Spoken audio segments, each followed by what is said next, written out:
Diceritakan dahulu kala ada yang namanya zaman Nisnas. Nisnas ini adalah makhluk yang menghuni dan menguasai bumi sebelum zaman insan atau manusia modern seperti kita sekarang ini. Bangsa Nisnas adalah makhluk hidup pertama di bumi. Mereka hidup satu masa dengan jin dan musnah jauh sebelum Nabi Adam alaihissalam diturunkan ke bumi. Bangsa Nisnas dipercaya hidup jauh di utara bumi, dekat dengan wilayah kutub utara. Salah satu kota tempat terdapatnya peninggalan bangsa Nisnas ini adalah di Spitsbergen. Di kota inilah banyak terdapat peninggalan dari bangsa yang telah musnah ini, seperti lukisan-lukisan manusia bersayap ataupun makhluk setengah hewan. Mungkin pada zaman tersebut, makhluk-makhluk setengah hewan memang eksis di bumi ini. Bahkan mungkin, setelah bangsa ini musnah, sisa-sisa dari mereka yang bertahan dianggap dewa oleh orde manusia. Tak heran, di berbagai penjuru dunia, kita dapat menemukan berbagai artefak atau lukisan manusia setengah binatang. Bahkan di Indonesia sendiri, terdapat artefak manusia setengah binatang seperti manusia Garuda. Contohnya ada di salah satu candi yang berbentuk badan manusia dengan sayap dan memiliki kepala seperti burung elang. Lalu mirip juga dengan yang ada di Mesir dalam lukisan yang ada di dalam piramid. Lukisan keduanya relatif sama, digambarkan sosok makhluk berbadan manusia berkepala burung. Entah itu hanya sekedar mitologi atau dahulunya memang kenyataan. Banyak legenda menyebut adanya gambaran manusia setengah hewan. Misalnya cerita tentang manusia setengah hewan dengan badan manusia tapi berkepala anjing, yang dalam masyarakat Jawa disebut dengan Aul, atau kisah Anubis dalam kepercayaan Mesir kuno. Kita kembali ke peninggalan bangsa Nisnas. Spitsbergen terletak dekat sekali dengan lingkar kutub. Di sana matahari hanya bersinar hanya sekitar setengah bulan saja dalam satu tahun. Jadi selebihnya gelap gulita. Kegelapan tersebut hanya diterangi oleh aurora borealis. Banyak sekali peninggalan masa lalu yang tidak terlacak di sana. Peninggalan-peninggalan masa lalu sebelum manusia menguasai bumi. Bangsa Nisnas ini adalah bangsa yang sangat maju. Bangsa Nisnas ini diberikan kemampuan yang luar biasa. Satu kelebihan mereka yang sangat luar biasa, yaitu mereka mempunyai kemampuan telepati yang sangat hebat. Teknologi mereka sangat maju. Peradaban mereka juga telah membangun kota-kota yang sangat megah, dengan segala teknologi canggih dan tata kota yang sempurna. Bangsa Nisnas mempunyai postur yang jauh lebih tinggi dari manusia saat ini. Tak heran, kuil-kuil dan bangunan yang dibangun oleh mereka ukurannya begitu besar dan megah. Ras mereka dibagi menjadi beberapa. Ada yang sangat mirip dengan manusia namun memiliki sayap. Ada yang berbadan manusia berkepala binatang ataupun sebaliknya. Karena kecongkakan, ego dan nafsu, mereka saling berperang antar sesamanya. Hingga akhirnya bangsa ini dihancurkan pasukan langit yang dipimpin oleh Azazil. Azazil ini nama makhluk terkutuk yang sesudahnya diubah menjadi nama iblis. Pasukan Azazil juga diperkuat dengan yang mereka sebut sebagai Phoenix atau burung-burung api yang berasal dari neraka. Hampir semuanya musnah dalam pertempuran, yang tersisa hanya sedikit dari mereka dan peninggalan mereka. Itu pun hanya diketahui oleh orang-orang tertentu saja. Selain di Spitsbergen, peninggalan mereka pun ada di Swedia dan di suatu kawasan di Asia. Namun ada juga yang selamat dapat bertahan dari serangan tersebut dan melarikan diri. Mereka kemudian menyebar untuk membentuk koloni dan membangun peradaban kembali. Sebagian dari mereka yang berwujud manusia setengah ikan melarikan diri ke palung-palung laut yang dalam. Mereka inilah yang sering kita dengar sebagai putri atau putra duyung. Al-Quran menjelaskan tentang makhluk sebelum manusia adalah bangsa jin. Dan kami telah menciptakan jin sebelum Adam dari api yang sangat panas. Al-Quran Surat Al-Hijr ayat ke-27.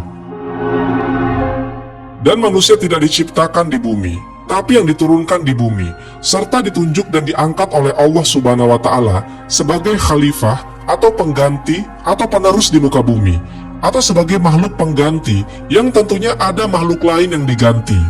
Atau dengan kata lain, Adam bukanlah makhluk pertama di bumi, tetapi ia adalah manusia pertama, pengganti makhluk yang telah membuat kerusakan dan menumpahkan darah di bumi. Pada saat bumi berumur 8.000 tahun, di bumi saat itu sudah terdapat banyak biji sawi yang putih. Kemudian Allah Subhanahu wa Ta'ala menciptakan seekor unggas yang diberi nama Tabirun Nasar. Allah Subhanahu wa Ta'ala berfirman kepadanya, "Hai unggas Tabirun Nasar, makanlah olehmu biji sawi itu. Apabila habis biji sawi itu, engkau akan aku matikan." Sang unggas pun memakan biji-bijian itu, namun cara memakannya diatur. Pertama, sehari 1 biji yang dimakan. Setelah semakin berkurang, maka kini dimakannya hanya 1 biji dalam sebulan. Biji sawi itu semakin berkurang saja. Oleh karena begitu takutnya terhadap kematian, maka sang unggas hanya memakan 1 biji dalam setahun. Namun akhirnya tetap habislah biji-biji sawi itu. Tabirun Nasar pun akhirnya mati. Setelah kematian tersebut, Allah Subhanahu wa Ta'ala menciptakan makhluk lain sebagai penghuni bumi, yaitu 70 orang laki-laki. Namun tidak semuanya langsung diciptakan, melainkan satu persatu Allah Subhanahu wa Ta'ala menciptakannya. Apabila seseorang meninggal, maka langsung diciptakan yang lain. Masing-masing dari mereka berumur 70.000 tahun. Konon, setahun pada masa itu sama dengan 1000 tahun pada masa sekarang.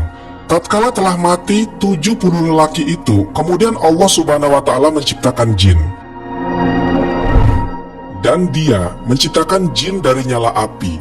Al-Quran Surat Ar-Rahman ayat ke-15. Sebagian dari jin-jin itu ada yang berkaki 4, berkaki 2 dan terbang. Kemudian Allah Subhanahu wa Ta'ala mengutus seseorang yang bernama Yusuf untuk memberikan pengajaran ilmu dan syariat agama. Namun jin-jin itu banyak yang mendustakan ajaran-ajaran tersebut, yang menyebabkan Allah Subhanahu wa Ta'ala mematikan semuanya. Penghuni bumi berikutnya adalah suatu makhluk yang berpasangan. Penampakannya seperti binatang yang keluar dari dalam neraka. Binatang itu pun beranak, dan anaknya dinamakan dengan Azazil.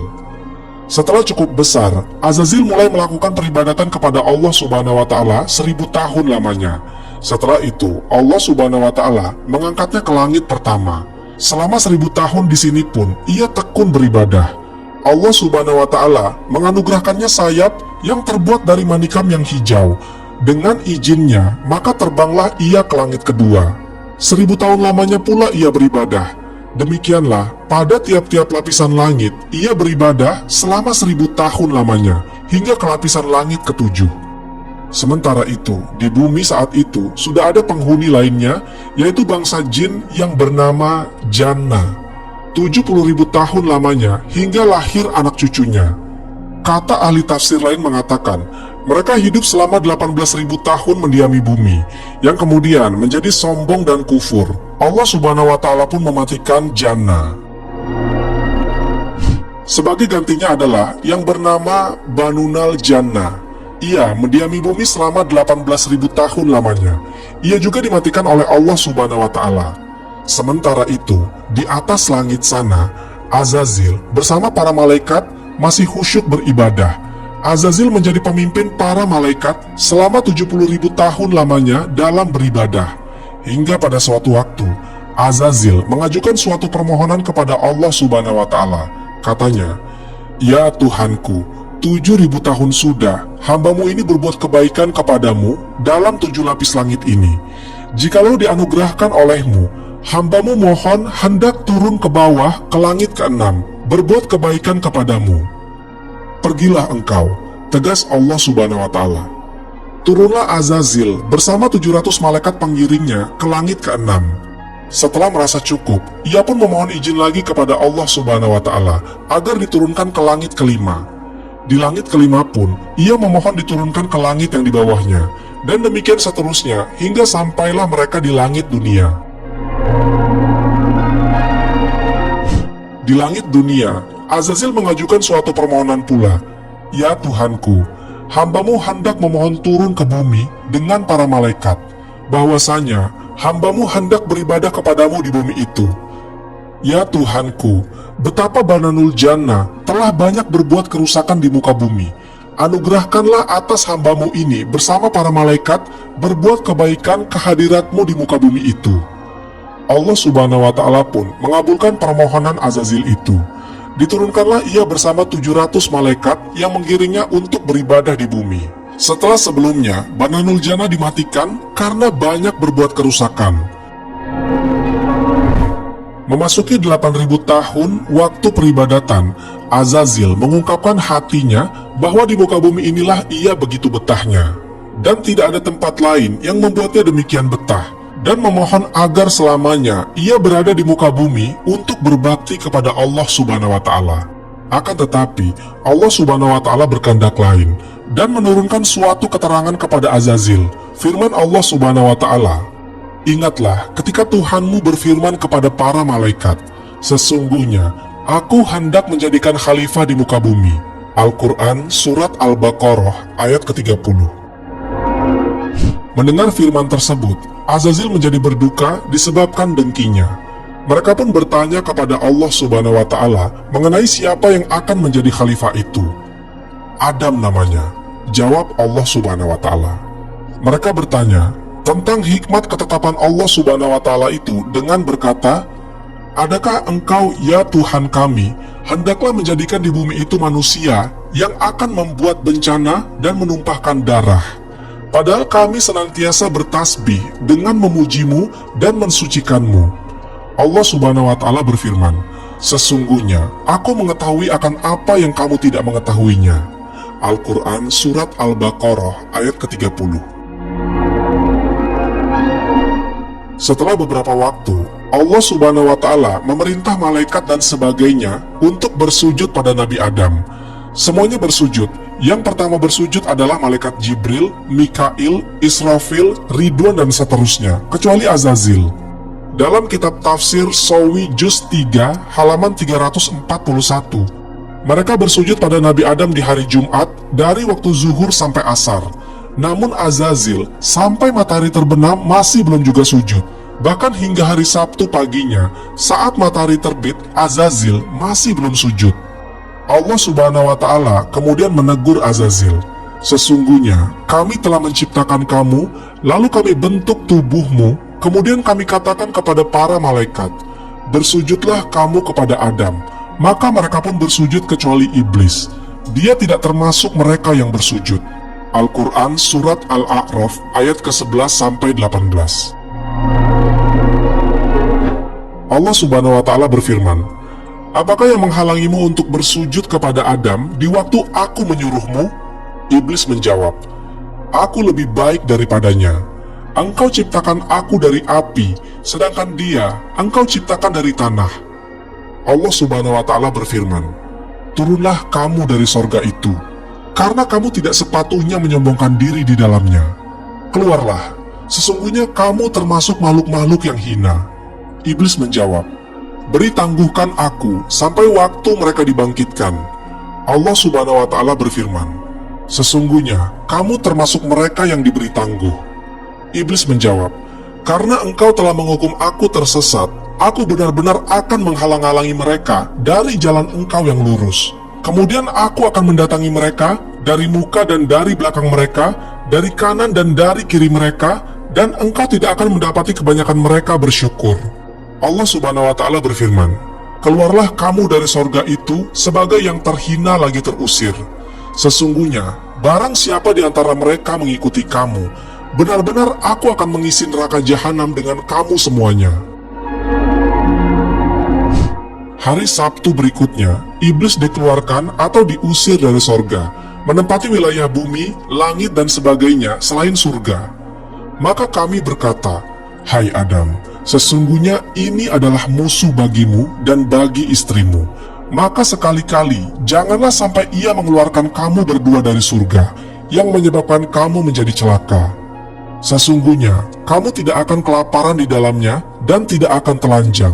Dan sesungguhnya kamu tidak akan merasa dahaga dan tidak pula akan ditimpa panas matahari di dalamnya." Kemudian setan membisikkan pikiran jahat kepadanya dengan berkata, "Hai Adam, maukah aku tunjukkan kepada kamu pohon kuldi dan kerajaan yang tidak akan binasa?" Pertanyaan tentang bagaimana iblis yang telah terusir dari surga ini kemudian bisa menggoda Adam mungkin sedikit mengganjal di pikiran kita. Bagaimana iblis yang sebelumnya telah terusir oleh Allah Subhanahu wa Ta'ala, namun selanjutnya masih bisa menggoda Adam dan Hawa di surga? Para ahli tafsir Al-Quran banyak yang mencoba menjawab pertanyaan ini. Ringkasnya, iblis memang diusir dari surga dalam hal menetap atau tinggal. Tetapi tidak berarti iblis tidak bisa berhenti berupaya masuk di surga, sehingga iblis memang masuk ke surga dan menggoda Adam dan Hawa di dalamnya. Ada pendapat lain yang mengatakan bahwa penolakan iblis untuk sujud kepada Adam merupakan bukti dari kelurusan tauhid iblis. Karena iblis hanya mau sujud kepada Allah Subhanahu wa Ta'ala, bukan kepada makhluk. Sesuai pernyataan iblis bahwa dia tidak akan sujud kepada manusia yang manapun. Tetapi sikap pembangkangannya terhadap perintah Allah Subhanahu wa Ta'ala untuk bersujud kepada Adam adalah suatu pelanggaran, makanya tauhidnya gugur.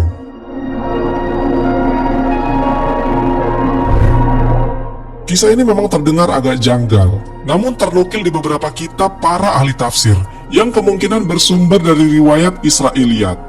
Abu Hurairah radhiyallahu anhu berkata bahwasanya ahli kitab membaca Taurat dengan bahasa Ibrani dan menafsirkannya kepada umat Islam dengan bahasa Arab. Oleh karena itu, Rasulullah SAW bersabda, "Janganlah kalian membenarkan ahli kitab dan jangan pula mendustakannya mereka. Katakanlah, kami telah beriman kepada Allah Subhanahu wa Ta'ala dan segala yang Ia turunkan kepada kami." Dalil di atas mengindikasikan ada batasan dalam menggunakan dan meriwayatkan Israiliyat. Rasulullah SAW menghimbau untuk tidak membenarkan Israiliyat dikarenakan beberapa Israiliyat yang muatannya menyimpang dari kitab suci Al-Quran. Pun Rasulullah SAW menghimbau untuk tidak mendustakannya, sebab beberapa riwayat Israiliyat dari ahli kitab sejalan dengan isi dan kandungan yang terdapat di dalam Al-Quran. Jadi untuk kebenarannya hanya Allah Subhanahu wa Ta'ala yang mengetahuinya.